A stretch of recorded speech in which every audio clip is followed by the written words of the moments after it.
अस्सलाम वालेकुम स्टूडेंट्स। उम्मीद है आप लोग खैरियत से होंगे और जो हम पढ़ रहे हैं इसको साथ साथ प्रैक्टिस कर रहे होंगे बहुत अच्छे तरीके से। अगर आपके कोई क्वेश्चंस हों तो आप ज़रूर वो पूछ लिया करें कमेंट सेक्शन में या मुझे ईमेल कर दें,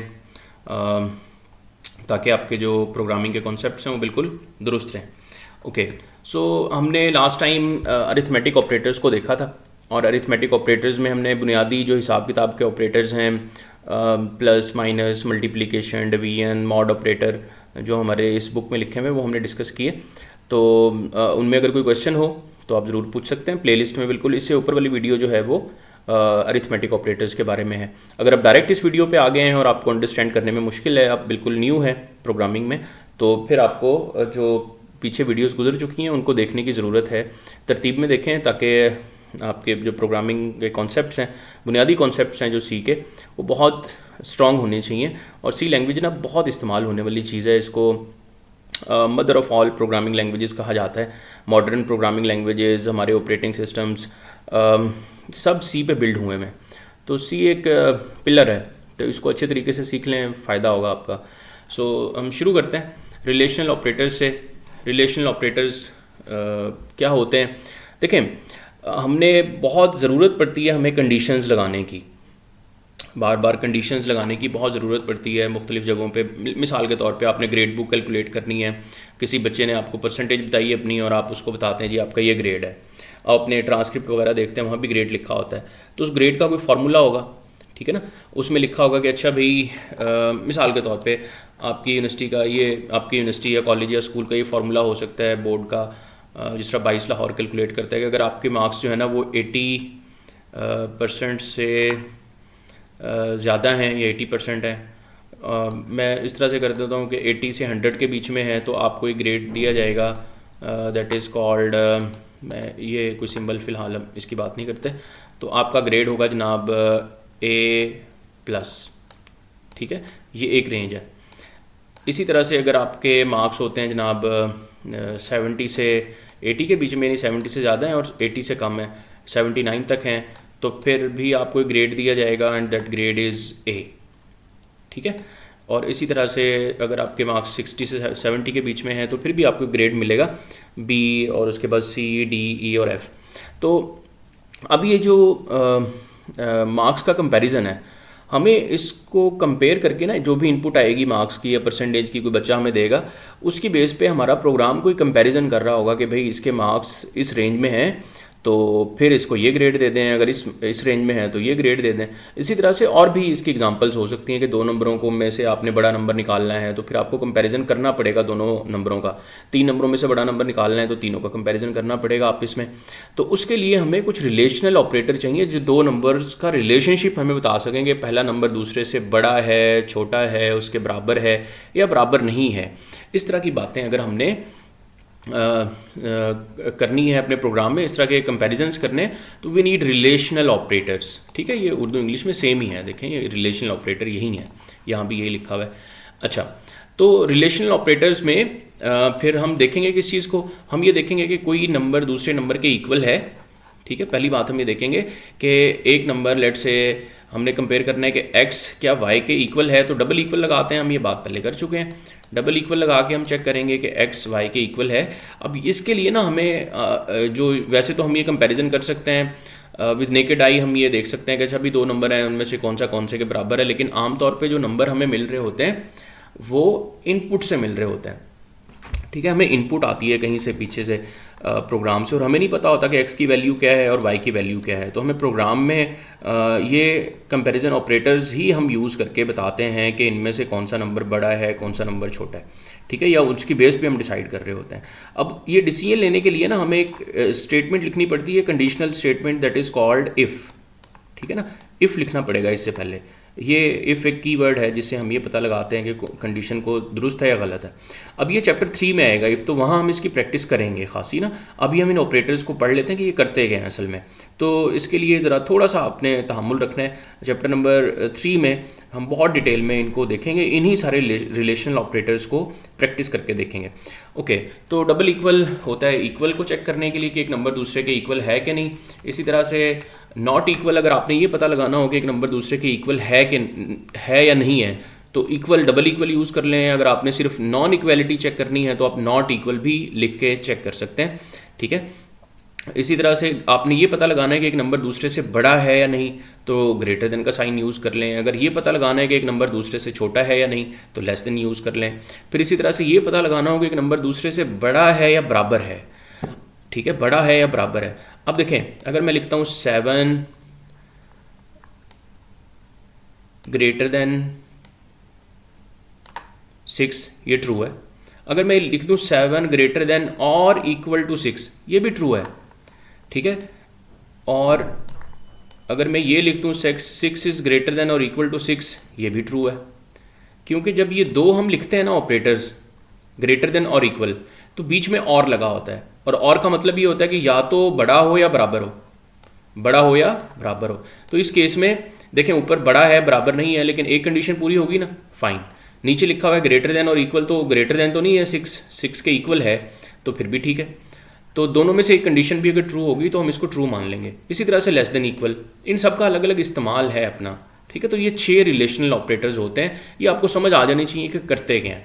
इसी तरह से कुछ आगे एक्सप्रेशन लिखे हुए हैं, उसमें ये पूछा हुआ है कि बताएं भाई कौन सी इनमें से कौन कौन से एक्सप्रेशन दुरुस्त हैं, कौन से गलत हैं। हम इसके लिए फ़िलहाल ना प्रोग्राम नहीं लिख सकते यहाँ, क्योंकि इफ़ के बगैर वो समझ नहीं आना, और इफ़ हमने पढ़ना है इफ़ एल्स जो है वो चैप्टर नंबर 3 में। हम एक प्रोग्राम लिख के इसको ज़रा समझने की कोशिश भी करेंगे वीडियो के आखिर में। अच्छा, रिलेशनल एक्सप्रेशंस 5 = 5 डबल इक्वल होता है, तो ये ट्रू है, this is true. 5 not equal to 7, बिल्कुल 5 7 के बराबर नहीं है, तो ये भी ट्रू है। 5 is greater than 7, no it is not true. 5 is not greater than 7, 5 7 से बड़ा नहीं है, छोटा है। 5 is less than 7, yes it is true. 5 is greater than और equal to 5, yes it is true, because greater than तो नहीं है लेकिन इक्वल है, तो दोनों में से एक भी कंडीशन ट्रू होगी ना, तो ट्रू हम इसको कह देंगे। 5 इज़ लेस देन और इक्वल टू 4, नो।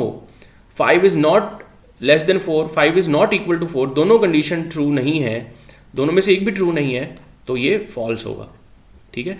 तो ये थोड़ी सी प्रैक्टिस है इसकी। आगे जनाब लिखा हुआ है, उर्दू मीडियम में देख लें, सेम यही क्वेश्चन है, तो आप इनको कर सकते हैं, ट्रू है या फॉल्स है, वही हमने पूछा हुआ है।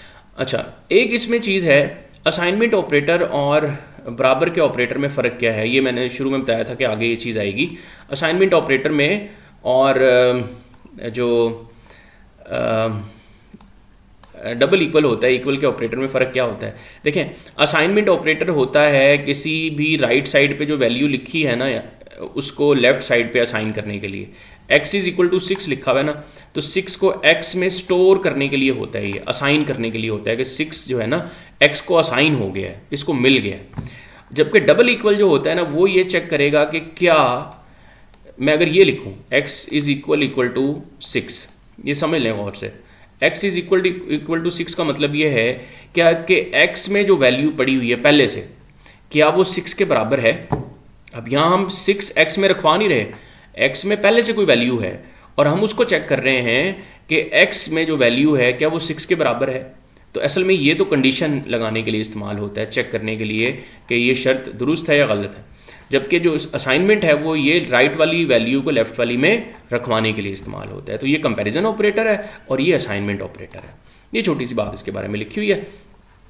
ओके, आगे एक छोटी सी एक्टिविटी है, ये कर लेते हैं, जिसमें लिखा हुआ है कि x में लेट से 3 पड़ा हुआ है और y में 7 पड़ा हुआ है, और इनमें से रिजल्ट बताएं हर एक के, ये ट्रू हैं या फॉल्स हैं। बुलियन पूछा हुआ है ना, तो बुलियन का मतलब ये है, बुलियन रिजल्ट देखें लिखा हुआ है इंग्लिश मीडियम में भी उर्दू मीडियम में। तो बुलियन का मतलब ये होता है कि बताएं ट्रू है या फॉल्स है, तो बुलियन का मतलब ये होता है ट्रू या फॉल्स।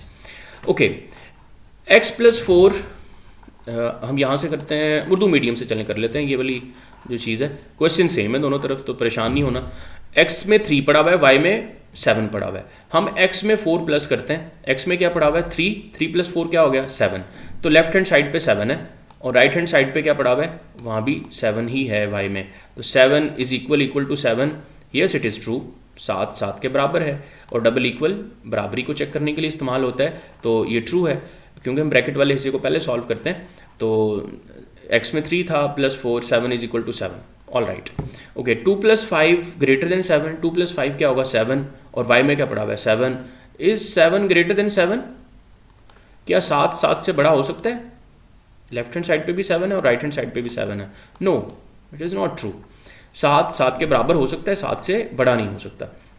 आगे लिखा हुआ है y divided by 2 greater than और इक्वल टू एक्स।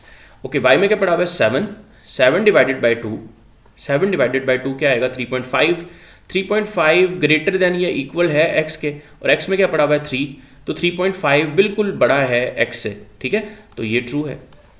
ठीक है, अगर हम इंटीजर डिवीजन भी करें तो 3 आंसर आएगा, तो 3 के इक्वल तो है ही, फिर भी ये ट्रू होगा। x not equal to Y minus 4, Y में क्या पड़ा हुआ है 7 माइनस 4 क्या आएगा 3, तो राइट हैंड साइड पे आ रहा है 3 और लेफ्ट हैंड साइड पे क्या आ रहा है x में क्या पड़ा हुआ है 3, क्या 3 के नॉट इक्वल हो सकता है? नहीं, 3 तो 3 के इक्वल है, तो ये भी गलत होगा। इस तरह लिखा हुआ है x plus 3 less than equal to 20, x में क्या पड़ा हुआ है 3, देखिए मैं वहीं से वैल्यूज देख रहा हूँ जो ऊपर लिखी हुई है, ये वाला 3 हमने यहाँ लिखा है, ठीक है, तो 3 प्लस 3 क्या हो जाएगा 6 is less than equal to 20, yes it is true, less than है, 6 20 से छोटा होता है। -1 इज लेस देन x में क्या पड़ा हुआ है 3, तो 3 -1 3 से छोटा होता है, बिल्कुल छोटा होता है, तो इट इज़ ऑल्सो ट्रू। ठीक है, तो ये एक्टिविटी है, बहुत सादा सी एक्टिविटीज़ होती हैं, बस आपने जो कॉन्सेप्ट पढ़ा है उसको भी ज़रा रिवाइज करने के लिए, उसको पक्का करने के लिए एक्टिविटीज़ डाली जाती हैं किताब में, तो इनको ज़रूर किया करें। अच्छा जी, आगे बात है लॉजिकल ऑपरेटर्स की। मैं इसी वीडियो में लॉजिकल ऑपरेटर्स को इसलिए कवर कर रहा हूँ, इसके लिए मैं अलग वीडियो भी बना सकता था, लेकिन इशू ये है कि लॉजिकल ऑपरेटर्स और रिलेशनल ऑपरेटर, ये बात दुरुस्त है, इसको गौर से सुन लें। लॉजिकल ऑपरेटर्स और रिलेशनल ऑपरेटर हमेशा इकट्ठे इस्तेमाल होते हैं, ऑलमोस्ट हर जगह जहाँ आपको रिलेशनल ऑपरेटर इस्तेमाल होता हुआ नज़र आएगा वहाँ आपको लॉजिकल ऑपरेटर भी नज़र आएगा। ठीक है, लॉजिकल ऑपरेटर्स या उर्दू में इसको कहते हैं मंतकी ऑपरेटर, मंतक, लॉजिक, रीजनिंग, ठीक है, जो रीजनिंग पे कोई चीज़ बेस करती हो। अब 3 लॉजिकल ऑपरेटर्स होते हैं, एक होता है लॉजिकल एंड, ठीक है, एंड उसको हम इंग्लिश में तो एंड लिखते हैं कैपिटल में, आपने ये 9th में पढ़ा होगा एंड गेट, ये वही है, ठीक है, इसको कॉम्प्लेक्स नहीं करना दिमाग में, ये वही है बिल्कुल जो आपने 9th में पढ़ा हुआ है, या फिजिक्स में भी पढ़ा होगा कहीं एंड। लेकिन सी में ना एंड नहीं लिखते, सी में इसकी जगह क्या लिख देते हैं डबल एम परसेंट साइन लगा देते हैं इसकी जगह, तो ये क्या बन जाता है एंड। इस तरह उर्दू में देख लें, उर्दू में ये डबल एम परसेंट लगाते हैं, यानी उर्दू इंग्लिश में सेम ही होता है, ये सी लैंग्वेज तो इंग्लिश में ही है, तो डबल एम परसेंट एंड बन जाएगा। इसी तरह से और होता है लॉजिकल और, इसको डिनोट करते हैं 2 सीधी लाइनें, बिल्कुल हमारे कीबोर्ड पे देखें ना तो होती हैं, बिल्कुल एक बैकवर्ड स्लैश जो होता है उसी को शिफ्ट के साथ प्रेस करें तो ये सीधी लाइनें आ जाती हैं। ठीक है, तो ये और को डिनोट करती हैं। नॉट जो है वो किसी भी चीज़ को ना उलट कर देता है, मुंतकी नॉट क्या करता है, जो वैल्यू इसको मिलेगी ना वो इसको रिवर्स कर देगा। और क्या करता है, इसको 2 इनपुट चाहिए, एंड को भी 2 इनपुट चाहिए, लेकिन नॉट को 1 इनपुट चाहिए, इसलिए ऊपर वाले जो दोनों है ना ये एंड और इनको कहा जाता है बाइनरी ऑपरेटर्स। बाइनरी 2 इनपुट्स पे काम करने वाले, बाइनरी का मतलब ही 2 होता है, और जो नॉट है ना ये 1 इनपुट पे काम करता है, 1 इनपुट पे, सिंगल इनपुट पे, इसलिए इसको कहा जाता है यूनरी ऑपरेटर। ठीक है, इन सब के बारे में आगे आ रहा है, तो हम एंड को जरा देख लेते हैं, एंड कैसे काम करता है। एंड में सिर्फ आपने एक बात याद रखनी है कि एंड में लेफ्ट और राइट, देखें एंड के लेफ्ट और राइट पे कंडीशंस होंगी, बीच में एंड लगा होगा हमेशा जब हम इसको यूज़ करेंगे ना, तो इसके लेफ्ट पे भी एक कंडीशन होगी और राइट पे भी एक कंडीशन होगी। ठीक है, यहाँ भी एक कंडीशन होगी लेफ्ट पे और राइट पे भी एक कंडीशन होगी। तो एंड जो है वो दोनों कंडीशंस की बेस पे काम करता है, इस कंडीशन का एक रिजल्ट आएगा, इस कंडीशन का भी एक रिजल्ट आएगा। ठीक है, इस कंडीशन का जो लेफ्ट साइड पे कंडीशन है इसका रिजल्ट ट्रू फॉल्स में से ही होगा, या तो गलत होगी ये कंडीशन या ट्रू होगी। जो राइट साइड पे है इसका रिजल्ट भी ट्रू या फॉल्स ही होगा, इसके अलावा कुछ नहीं हो सकता।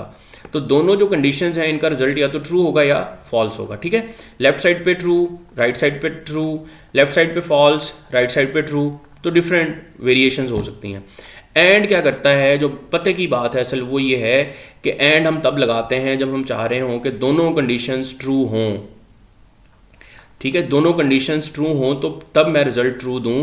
अगर ऐसा कुछ है आपके प्रोग्राम में, ऐसा कुछ हो रहा है तो आप एंड लगाएं। मिसाल के तौर पे आपने ये पता लगाना है, आपने किसी को जॉब देनी है और 2 कंडीशन आप रख देते हैं कि भाई उसकी एज जो है ना, जो बंदा आ रहा है उसकी एज 18 से ज़्यादा हो और वो ना उसने इंटर भी किया हो, ठीक है, उसने इंटर पास किया हो, तो भी ये 2 कंडीशन हम चाह रहे हैं कि मैट्रिक वो 18 साल वाली जो कंडीशन है वो भी ट्रू हो, ये भी ट्रू हो, और राइट साइड पे जो कंडीशन है इंटर वाली वो भी ट्रू हो, तो तब हम इसको पास करें। तो दोनों कंडीशंस को अगर हम ट्रू करना चाह रहे हैं, दोनों कंडीशंस को देखना चाह रहे हैं, तो फिर बीच में एंड लगाएं, वरना अगर एक भी फॉल्स हुई ना या दोनों फॉल्स हुई तो ये फेल कर देगा उस कैंडिडेट को, ठीक है। तो तब हम एंड लगाते हैं जब हम चाह रहे हो कि दोनों कंडीशंस का रिजल्ट ट्रू हो तो ट्रू आए। देखें फॉल्स फॉल्स फॉल्स आएगा, 0 0 हमने इसको 9th में पढ़ा होगा आप लोगों ने, तो 0 0 लिखा होगा या फॉल्स फॉल्स लिखा होगा तो 0 0 0 आ जाएगा, 0 1 ये भी 0 आएगा, ठीक है। या फॉल्स और ट्रू कह लें इसको इंग्लिश में, ट्रू फॉल्स ये भी फॉल्स आएगा, ट्रू ट्रू सिर्फ ट्रू आएगा, ठीक है। तो दोनों अगर ट्रू होंगी तो ट्रू आएगा। जबकि ये ज़रा सख्त है एंड का ऑपरेटर, दोनों कंडीशंस को ट्रू मान के ट्रू देता है, जबकि जो और है ना वो बहुत नरम है इसके मुकाबले में। वो ये कहता है भाई अगर दोनों ही फॉल्स है ना तब तो मैं फॉल्स दूंगा आपको, लेकिन अगर एक भी ट्रू हो गया ना तो मैं आपको ट्रू दे दूंगा। देखें false true true, true false true, true true ये भी ट्रू, ठीक है। तो और जो है वो हम तब लगाते हैं जब हम ये चाह रहे हो कि भाई दोनों में से एक भी कंडीशन अगर ट्रू होगी ना तो ठीक है, ओके है।